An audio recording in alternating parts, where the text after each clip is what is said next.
Let us read the question. Cylindrical space of radius capital R is filled with uniform magnetic induction B parallel to the axis.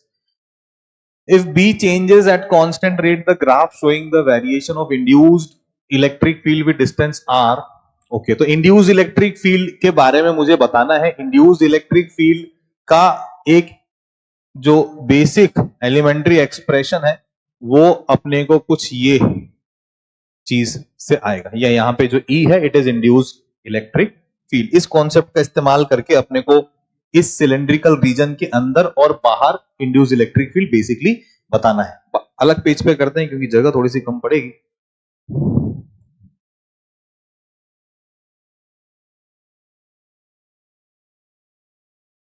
तो जो ये cylindrical reason है, top view देख रहे हैं अपन obviously इसका, ठीक है. अब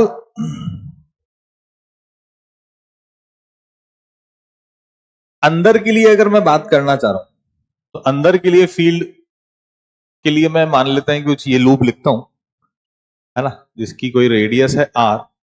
तो इसके लिए मैंने लिखा E in dot dl is equals to, या थोड़ा सा दूर लिख लूं मैं इसको ताकि एक और जो अगला डायग्राम बनेगा वो ओवरलैप ना करे. तो E in dot dl is equals to d phi by dt.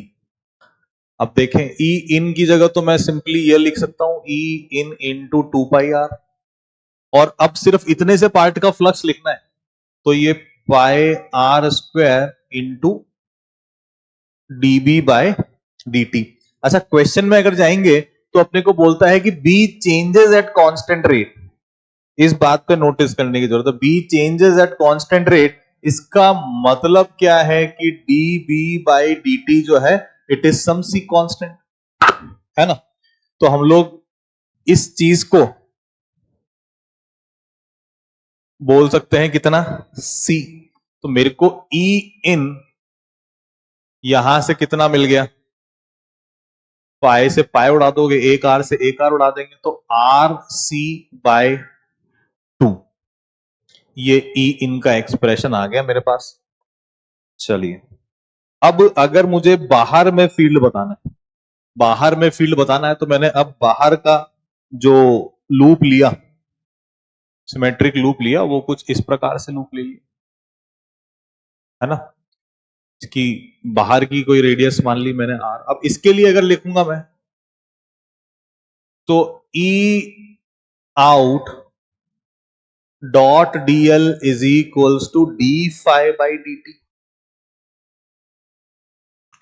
तो अगेन ये तो E out into 2 pi R तो एज इट इज आ गया.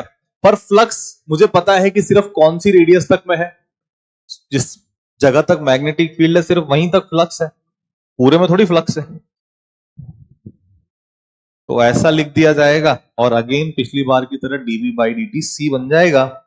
तो now I will have E out as pi से पाई उड़ा दिया R square C bye 2R. अच्छा, एक चीज ये देखो कि ये यहां पे जो E in आया ये डायरेक्टली प्रोपोर्शनल टू R आ गया, और यहां पे मेरे पास जो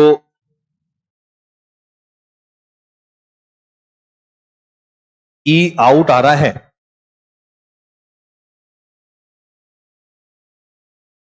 इनवर्सली प्रोपोर्शनल टू R आ रहा है. डायरेक्टली प्रोपोर्शनल का मतलब होता है स्ट्रेट लाइन, इनवर्सली प्रोपोर्शनल का मतलब होता है हाइपरबोला.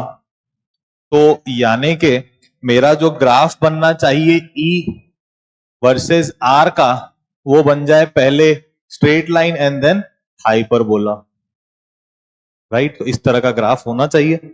मतलब कौन सा option, A option should be the correct one.